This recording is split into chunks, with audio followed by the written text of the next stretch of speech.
Snow cascaded gently upon the desolate train platform where 28-year-old Lily Parker perched on a frosty steel bench, her Navy nurse garb offering scant refuge from the piercing winter gusts. She had lingered for over 2 hours awaiting a train, stalled indefinitely by the fierce blizzard, her flimsy coat powerless against the frigid air that seemed to slice right through to her very core. Lily had just endured an arduous 16-hour shift at City Central Hospital, where she served as a dedicated pediatric nurse. Her beloved job barely provided enough to sustain her modest studio apartment. That night, she faced the crushing truth that her landlord had secured new locks during her absence at work. 3 months of unpaid rent had finally overtaken her, leaving her possessions packed in boxes on the snowy sidewalk, likely buried beneath the accumulating flakes. As Lily shuddered on the platform, clutching her small handbag and wondering where she might find shelter tonight, the distinct sound of fine leather boots crunching through the snow drew her attention. She raised her eyes to see a man in a refined black overcoat approaching, accompanied by a young girl bundled in a vivid crimson jacket and a matching knitted cap. The man, appearing in his mid-30s, carried an air of confidence that suggested prosperity and authority. Yet his gaze upon Lily held a warmth of compassion rather than judgment. The girl beside him gripped a tiny stuffed bear, observing Lily with the tender, empathetic eyes that children often bring to those in distress. "Pardon me," the man said softly, nearing Lily with evident concern in his voice. "I am Thomas Reed, and this is my daughter Chloe. We were waiting for our vehicle when I noticed you've been sitting here for quite a while. Are you all right?" Lily met the eyes of this polished stranger and his child, feeling a pang of embarrassment at her evident plight, yet deeply touched by their genuine care. "I'm Lily," she replied, her voice trembling from both the chill and her emotional exhaustion. "I'm waiting for a train, but it appears to be delayed without end." Thomas studied Lily's face, noting the deep weariness in her eyes and the way she trembled despite her efforts to appear calm and composed. "Lily, forgive me if this seems forward, but you look like someone who has endured a terribly difficult day. Is there anything we can do to assist you?" At that moment, Chloe tugged gently at her father's coat and whispered something in his ear.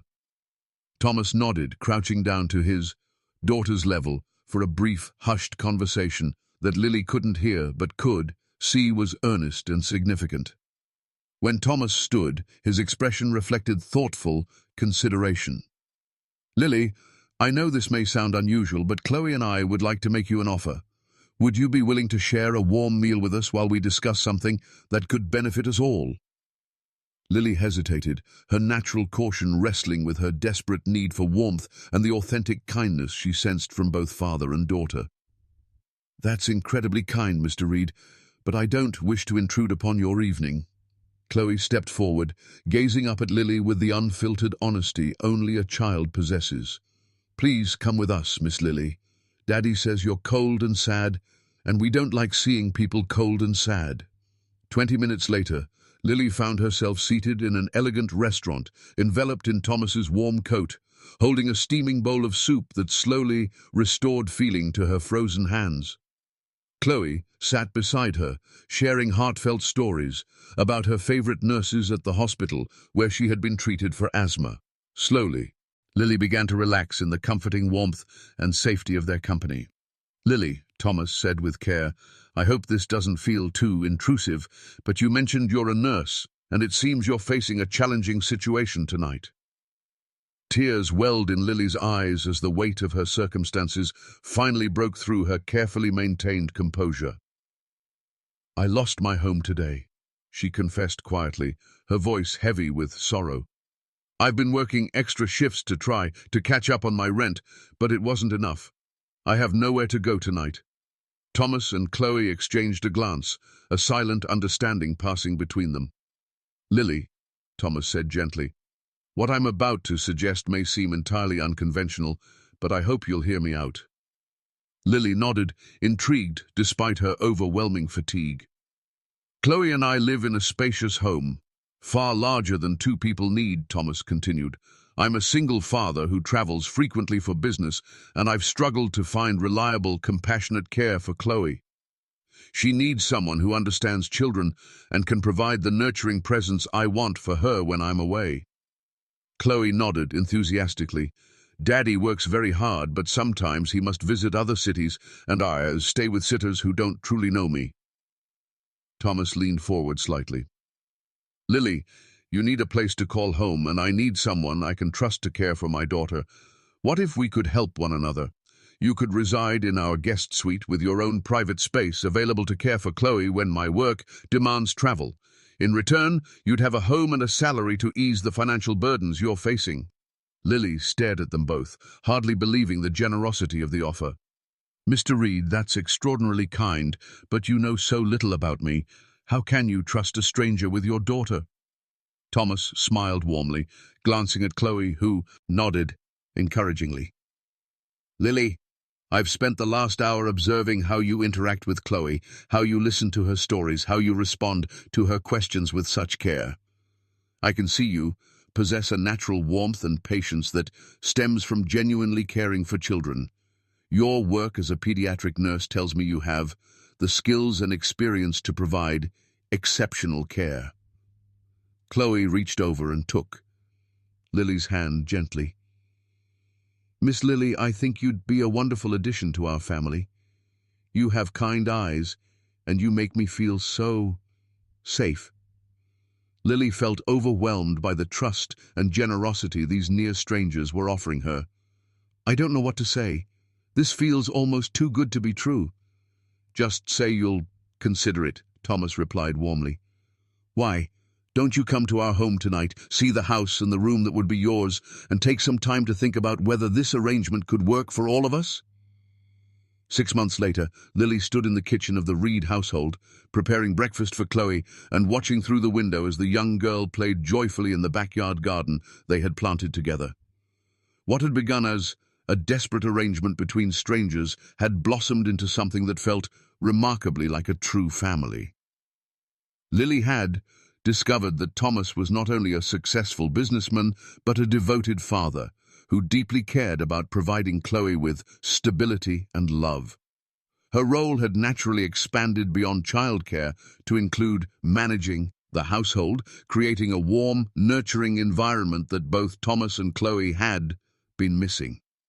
Thomas found in Lily not just a dependable caregiver for Chloe, but a true partner in building a home filled with laughter, warmth, and the comforting daily rituals that transform a house into a sanctuary.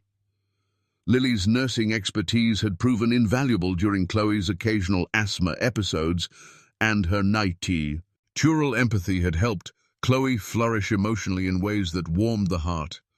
"Lily," Thomas said as he entered the kitchen, adjusting his tie before heading to a business meeting, "I have something important to discuss with you." Lily looked up from preparing Chloe's lunch, noticing a serious yet hopeful tone in his voice. "This arrangement has worked out far better than I could have ever hoped," Thomas continued earnestly. "Chloe adores you, and you've brought a sense of stability and happiness to our lives that I hadn't realized we were missing." Lily's heart skipped a beat, wondering if Thomas was about to suggest a change to their arrangement.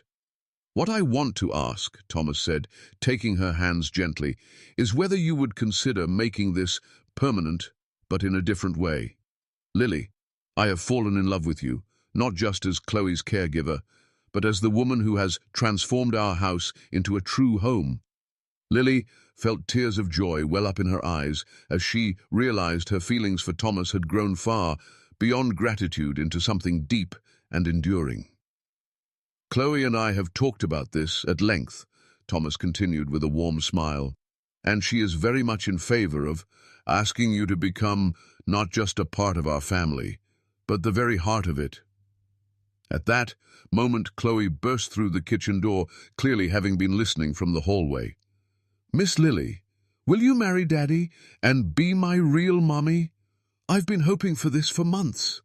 Lily laughed through her tears, gazing at the little girl who had become the daughter of her heart and the man who had shown her that sometimes the most desperate moments lead to the most beautiful beginnings. Yes, Lily said, embracing them both tightly. I would be honored to be your real family. 1 year later, at their wedding, in the garden where Lily and Chloe had planted flowers together, Thomas spoke of how that snowy night at the train station had forever changed their lives. A year ago, I thought I was offering Lily a practical solution to our mutual problems, Thomas said in his wedding spears, his voice filled with emotion. What I discovered was that when you open your home to someone in need, you often find that they are exactly what your heart was missing. Lily, radiant in her wedding dress with Chloe as her maid of honor, reflected on how a night that had seemed like the lowest point of her life had actually been the start of everything she had ever dreamed of. Sometimes, Lily thought, as she looked out at their friends and family celebrating their love, the most beautiful proposals are not for marriage, but for the chance to build a life together. And sometimes, when two people are brave enough to trust each other with their greatest needs, they discover they can create something far more wonderful than either could have imagined alone. The homeless nurse and the lonely CEO had found in each other not just practical solutions to their challenges, but the missing pieces that made their lives whole and complete.